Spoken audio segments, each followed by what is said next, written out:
So, what happens when a team gets too good for its own good? I know it sounds like a riddle, right? But it's this huge paradox in the NFL. I mean, think about it. You spend years, maybe a whole decade, building a roster. You're drafting the right guys, you hire the perfect coach, all to get to the very top. And you do it. You win, you dominate, you're the team everyone's talking about. And you know what your reward is? A bunch of impossible, gut-wrenching decisions that could tear down everything you just built. Well, for the Seattle Seahawks, coming off an absolutely spectacular season, this isn't some hypothetical. It's their reality right now. They've climbed the mountain, but now comes the really hard part, figuring out how to stay on top without the whole thing crumbling underneath them. All right, let's get right into it. So here's how we're going to break this whole thing down today. First up, we're going to talk about the man behind the magic, Coach Mike Macdonald, and the masterpiece he created. Then we'll get into this concept that every great team has to deal with, something we're calling the winning tax. After that, we're going to zoom way in on two really tough, almost impossible choices the front office is looking at right now. And finally, we'll put it all together and see how these painful decisions are actually the key to keeping this team great for years to come. 14-3. Just let that number sink in for a second. In the NFL, with how brutal every single week is, a record like this isn't just good. It's total dominance. This was the best record in the entire NFC. That means they got the #1 seed, home field advantage all the way through the playoffs, the whole shebang. This number, 14-3, it's the result of a brilliant season where everything just clicked. But you know what? It's also the reason things are about to get so difficult. Because in the NFL, every single one of those 14 wins just adds another dollar to the bill that's about to come due. You know, to really get inside the head of Mike Macdonald, the guy running the Seahawks team, this quote says it all. He said this when he heard that his old mentor, the legendary coach John Harbaugh, got fired by the Baltimore Ravens. This same team Macdonald helped build into a defensive juggernaut. His reaction tells you two things. First, you see his loyalty, his respect for the guy who taught him so much. But second, and this is the important part for us today, it shows he gets the cold, hard nature of the NFL. If a Super Bowl winner like Harbaugh isn't safe, nobody is. He calls it the Twilight Zone. And that mindset, knowing that at the end of the day this is a business, that's exactly what a coach needs when he's part of these tough, seemingly heartless decisions about his own players. Okay, so let's dig into our first section here and talk about how this incredible season even happened. And honestly, you can't even start a conversation about that 14-3 record without talking about the defense. Because what happened in Seattle wasn't just a small improvement. No. It was a full-blown revolution in just 1 year. And it was, without a doubt, Mike Macdonald's masterpiece. And this slide right here, this is the Macdonald effect in black and white. These numbers are just ridiculous. Let's start with that first one. 17.2 points per game allowed. That made them the #1 scoring defense in the entire league. In today's NFL, which is all about offense, holding teams to basically 2 touchdowns a game is insane. It's the #1 reason they won so many games. But they weren't just stopping teams from scoring. Look at that second number. 25 takeaways, good for 6th in the league. That tells you this wasn't some passive, sit-back defense. Oh no, this was an aggressive, suffocating unit that went out and actively stole the ball to win games. Macdonald gave this defense a whole new, terrifying identity. And if you want stone-cold proof of just how valuable this guy is, look no further than this bar chart. Just look at what happened to his old team, the Baltimore Ravens, after he packed his bags for Seattle. In 2023, with Macdonald calling the plays, they were elite, giving up just 16.5 points a game, best in the league. Now, fast forward 2 years. By 2025, without him, that number shot up to 23.4 points per game. They went from 1st all the way down to 18th. That's not a small drop. That's a total collapse. It's not a coincidence. It's not a fluke. It's cause and effect. He is a genuine difference maker, and the Seahawks got him while the Ravens are still trying to figure out what hit them. So, a dominant defense, a 14-3 record, it all sounds amazing, right? But here's the catch. It comes with a hidden cost, what we're calling the winning tax. Think about it like this. The better your team plays, the more valuable all your players become. And they all deserve a raise, but you only have a certain amount of money to spend. It's the squeeze every great team feels. The more you win, the more expensive your players get, and the harder it is to keep everybody together under that strict NFL salary cap. It's the price you pay for being one of the best. And this right here, this is the big, tough question at the center of this whole thing. What is the actual price of being this good? Because it's not just about money. It's about the veteran leader you might have to say goodbye to, the guy who's the heart of the locker room, The player who makes crucial plays on Sunday that you might have to watch walk out the door. This is the moment where we stop celebrating the wins on the field and start looking at the cold, hard numbers on a spreadsheet. Now, before we go any further, we have to talk about this term salary cap casualty. It's one of the most brutal phrases in sports, really, because it means a guy can still play. He might even be one of your best players. He's a leader, a fan favorite, but his contract, the one he earned by being so good, is now just too big for the team's budget. He's not getting cut because he's bad. He's getting cut because the team needs his salary to pay somebody else. It's a business decision, plain and simple, and it often feels like it has nothing to do with football. So why is this such a big deal for the Seahawks right now?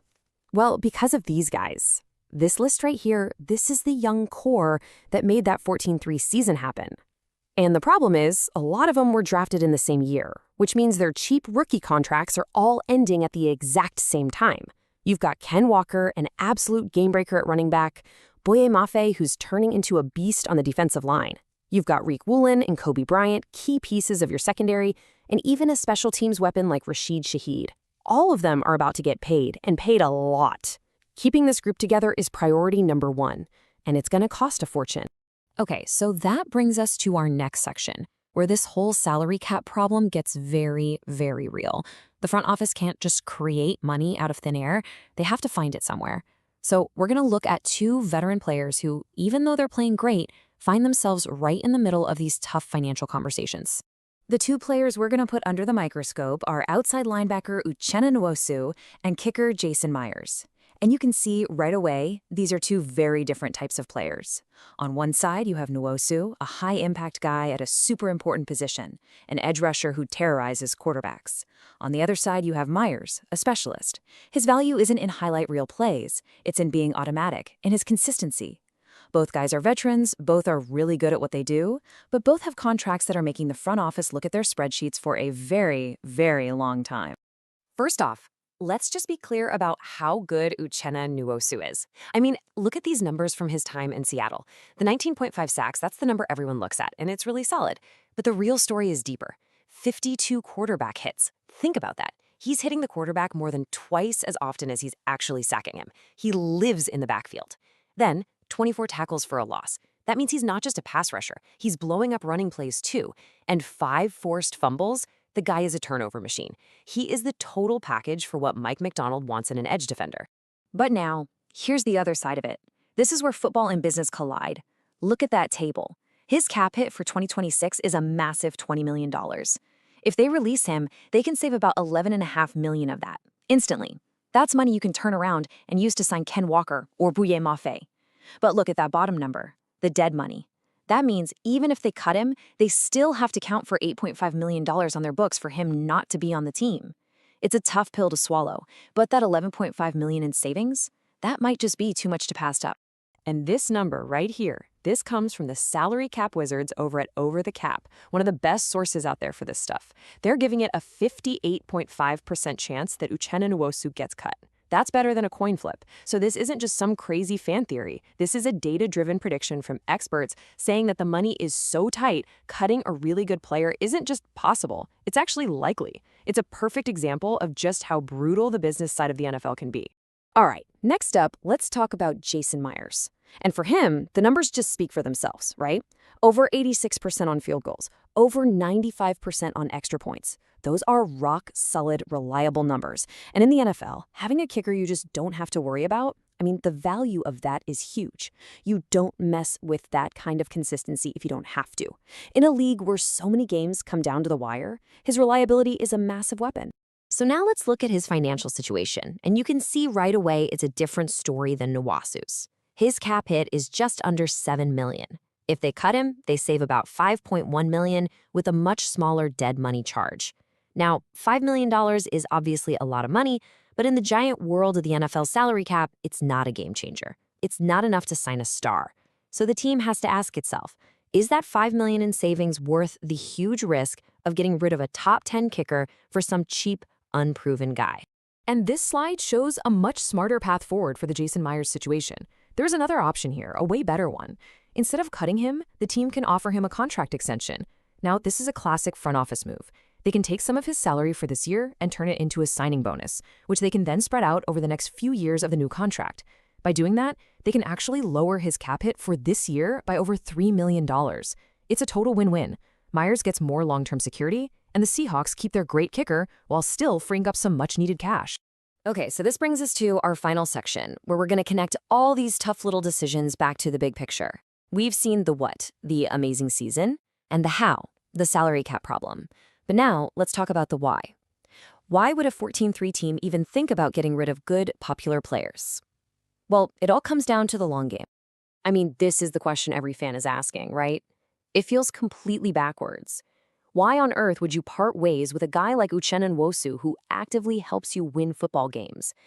But the answer, the cold, hard logic, isn't about making the 2026 team worse on purpose. It's about taking one tiny step back now so that the 2027, 28, and 29 teams can still be championship contenders. And the answer is right here on this slide. It's a trade-off. That $11.5 million you save by letting one veteran go, that's the money you need to keep this group of young stars from leaving. That money could be Boye Mafe's entire salary, or it could be enough to get new deals done for both Reek Woolen and Ken Walker.